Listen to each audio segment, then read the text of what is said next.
E a gente começa agora mais um programa Casa do Chapéu, especial para o site Centopeia.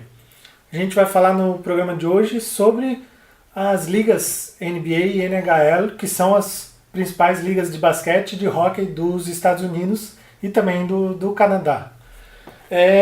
Começando pelas similaridades dela, a gente tem as duas que acabaram agora, né? A gente teve no início de junho a gente teve os dois campeões, né, da NBA e da NHL. Uma das coisas que assemelha muito é a forma de organização das ligas, né? E a questão do draft, que é a seleção dos novos atletas que saem da faculdade diretamente para essas principais ligas, é uma questão que resolve muito bem e deixa as ligas mais igualitárias, né? Tu acredita que justamente esse papel do draft é uma das principais diferenças e que torna essas ligas tão importantes e tão fortes? É uma das coisas, principalmente dentro, como é o caso das duas, com teto salarial, né? Que tu não tem como trazer muita gente de fora. Só que é um tipo de coisa que só funciona se tu tiver uma liga dominante meio que no mundo, assim. Então, como é o caso da NBA, mas a NHL já tem algum problema, como tem a liga da Europa, da Rússia, que está em crescimento. Então já tem gente que é selecionado no draft ou que seria selecionado numa posição mais alta e já não é, porque pensa, não, esse é um tipo de cara que vai ficar jogando na Rússia, que não vai vir para o Canadá ou para os Estados Unidos. Então eu acho que é uma das grandes sacadas, né, que fazem dessas ligas o que elas são, e é um negócio que os Estados Unidos já vem fazendo há um bom tempo, né, e o Canadá junto, mas que é meio difícil de tu replicar em outras situações. Né? Tu fazer, por exemplo, como seria fazer um campeonato brasileiro com draft, por exemplo, já ia ficar complicado. O draft ele começou na NBA em 47 e na NHL em 63. E uma das coisas bacanas, o que já mostra como isso vem dando certo, né, pelo bastante tempo que a gente já tem, e uma das coisas bacanas do draft é que ele realmente possibilita essa igualdade entre os clubes, porque justamente os piores clubes é que têm a preferência na escolha dos melhores atletas. Claro que depois os clubes podem negociar entre eles, né, não é definitiva essa escolha, mas isso meio que equilibra aí, e juntamente com essa questão salarial, que os times não podem ultrapassar determinada faixa para justamente não terem todos os melhores atletas que vão se tornando caro à medida que os anos passam, também dá esse equilíbrio, né? E o final dessa temporada, que aconteceu no início de junho na NBA, a gente teve Cleveland e o Golden State disputando, né, os 7 jogos finais, até com uma virada histórica, né? Nunca uma equipe que tinha começado perdendo por 3-1, né? 3 jogos em desvantagem, conseguiu fazer essa virada numa temporada que já foi de recorde, né? Com o Golden State batendo 73 vitórias, né? Superando o Chicago Bulls de Michael Jordan, né? Naquela época mais auge da NBA, que inclusive eu acho que foi quando a NBA ganha o gosto dos brasileiros de vez, assim, né? E a gente teve o Cleveland mostrando a superioridade, principalmente dos seus atletas individuais. Enquanto o Golden State era muito uma equipe bem composta, o Cleveland era uma equipe focada em poucos. O Kyrie Irving, o LeBron James, que não por acaso é considerado o maior jogador de basquete da atualidade, né? Fez essa diferença aí no fato da final, e a final acabou sendo disputada no último jogo, e com a diferença de 4 pontos. Né? E no hockey também foi uma final bastante equilibrada e também definida no quinto, na quinta disputa. Né? No sexto jogo. No sexto jogo. O hockey tem ele se orienta pela paridade, assim, né? Até mais do que no caso do basquete. Assim, tu jamais vai ter um time que ganha 73 jogos numa temporada. Né? O time ganha, sei lá, 50, no máximo 40 e tantos jogos por temporada. E não existe muito de repetir campeão, por exemplo. O que tu tem mais perto disso seria o Chicago Blackhawks, que ganhou 3 títulos nos últimos 9 anos, alguma coisa assim. Então tu não tem o que tu tinha antes. Super times. Né? Que eles chamam, pelo menos no hockey, de dinastias, assim, né? Tu teve Edmonton Oilers, teve o New York Islanders, que ganha 3 vezes seguida, 4 vezes seguida, coisas do tipo. E um dos motivos que acaba fazendo, voltando na questão, o draft tão importante, né? Porque tu tem muito paridade, então tu não tem um mercado. É difícil tu contratar um grande jogador, né? Dos grandes jogadores, alguém pode construir um time em volta. É muito difícil que tu tenha ou que ele participe de uma troca ou que ele saia e acaba sendo contratado. Tanto que todos os grandes times que dos últimos anos, ou pelo menos desde 2005, que é quando começa a questão do teto salarial, eles foram feitos a partir do draft, né? O Pittsburgh talvez seja um grande exemplo com o Sidney Crosby, que largamente considerado o maior jogador desde do Mario Lemieux na década de 80 a entrar na liga, né? E que foi selecionado pelo Pittsburgh e ninguém imagina ele saindo do time, né? Uma coisa bacana das duas ligas, que elas têm essa questão dos Estados Unidos e do Canadá, no caso mais até na questão da NHL, que tem, além do hockey ser uma coisa canadense e depois ir para os Estados Unidos, né? A gente tem a participação, claro, menos times, porque também a potência americana é muito maior, né? Mas a gente tem menos times, mas já são 7 times, né? Do Canadá e 23 dos Estados Unidos, agora parece que tá entrando mais um, né? A próxima temporada deve começar o Las Vegas.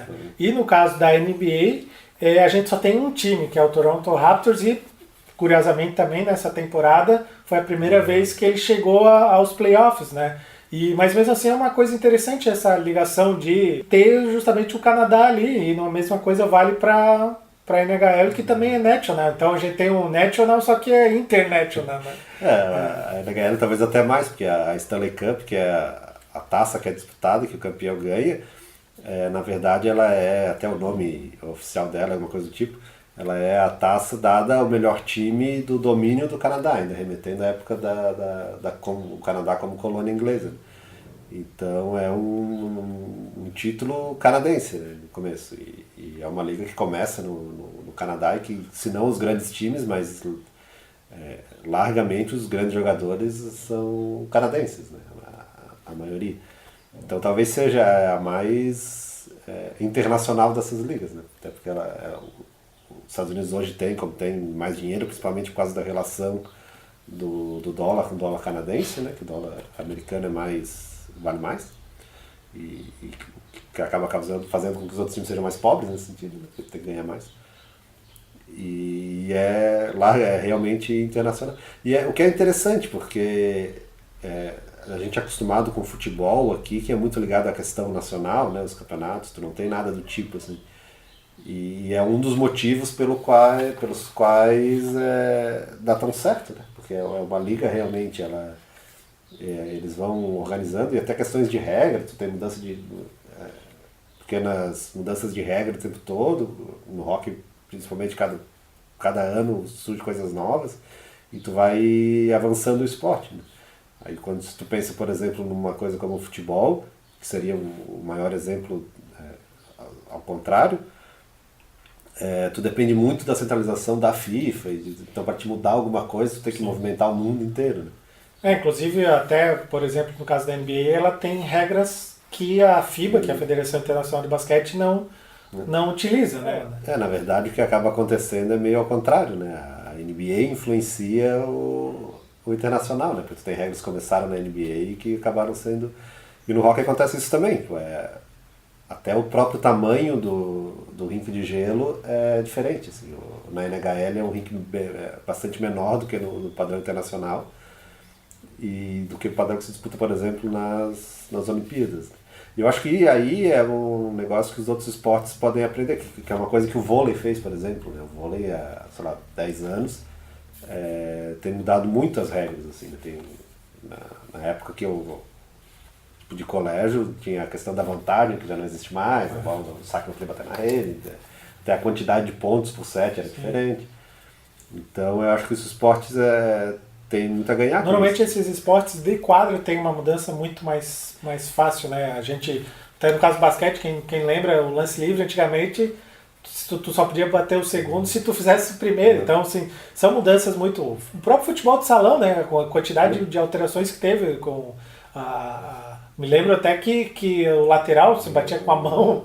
Eu não sei se a gente fazia isso só na escola, mas tu batia o lateral com a mão e depois começou a bater com o pé. Então, são muitas regras que vão alterando, até pela dinâmica da quadra, né? A quadra, ela possibilita essa dinâmica muito mais imediata do que o campo, né? No caso do futebol. Eu não sei se isso talvez seja mais ligado ao tamanho do esporte, porque a comparação é com o futebol, né? E futebol é um negócio muito grande, né? Maior do que qualquer, porque mesmo NBA, ou NHL, ou futebol americano, ou mesmo beisebol, eles são muito grandes, mas na América do Norte, assim, né? Existem outros países, tá? O beisebol tem no Caribe, no Japão e tal, mas nada se aproxima do que é o futebol, né? Tanto que tu tenha o torneio específico de futebol, a Copa do Mundo, rivaliza com as Olimpíadas que reúnem todos os outros, inclusive o futebol. Então ele é um negócio maior. E não dá para dizer que não, um negócio desse tamanho não dá para dizer que não é um sucesso, né? Que também não que tem funcionado as coisas, queiram ou não. Mas eu vejo que são pequenas questões que o esporte podia resolver com alguma mudança de regra pequena, ou não tão pequena, sei lá, mudar, por exemplo, como se propunha uma vez de passar para 10 jogadores em vez de 11 no futebol, mas que não faz isso e acaba não evoluindo por causa disso, né? E perdendo de se tornar um esporte melhor. No caso, tu falou aí do hockey que há mais equilíbrio justamente nessa questão de títulos, né, ao longo dos anos. No caso da NBA isso não regula muito, né? A gente já teve super times, né? O Boston Celtics, que tem 17 títulos naquela fase dourada dele lá, e o Chicago Bulls tem 6 títulos, o Lakers tem 16, o San Antonio Spurs tem 5 e o Golden State tem 4. Então esses times são os times com mais títulos, né? E o Cleveland, que agora conseguiu o título dele, nunca tinha nenhum título, né? Então tem esses momentos em que um clube menor, com menos títulos, acaba se tornando o maior da liga, mas não é uma coisa também tão comum, tão frequente assim. O hockey, na verdade, ele trabalha ativamente para isso. Assim, ele se propõe como uma liga de um lugar de paridade esportiva, assim, e age bem para isso. Assim, né? E tu tem a questão do teto salarial, a questão do drafting, o que acaba às vezes causando o efeito inverso, né? Porque no hockey diz até um dito que tem se repetido que para ser um bom time o melhor jeito é ser um time muito ruim, porque tu passa 2, 3 anos, 5 anos escolhendo entre os primeiros e acaba juntando gente suficiente para te montar um time. O Pittsburgh campeão esse ano, já foi campeão 2 vezes com essa geração, 2009 também foi. É bem assim, toda a linha dele, do goleiro, o zagueiro, o principal zagueiro, os principais atacantes, todos os 4 ou 5 que são o núcleo do time, vieram através do draft, né? E o Pittsburgh já tinha feito isso na década de 80 com o Mario Lemieux, quando conseguiu os outros 2 títulos que tem. E foi quando, inclusive, se percebeu que funcionava, né? Porque para selecionar o Lemieux, o Pittsburgh perdeu intencionalmente, assim, foi o primeiro a fazer isso. E tanto que logo depois começaram a tentar mudar as regras do drafting para evitar que isso acontecesse, né? Então, não é o pior time que escolhe primeiro, eles pegam os 3 e sorteiam e tal.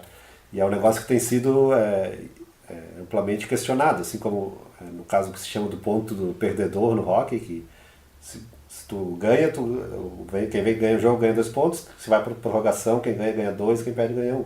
Então isso também aumenta a paridade e coloca até o final da temporada todo mundo pelo menos com a impressão de ter uma chance de ir para os playoffs.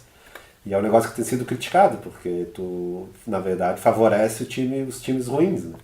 Na NBA a gente teve, talvez, eu acho que o principal momento em que isso aconteceu foi quando, não me lembro o time agora, mas quando o Kareem Abdul-Jabbar foi draftado, o cara era estrela, até pela altura dele, um dos jogadores mais altos da história da NBA.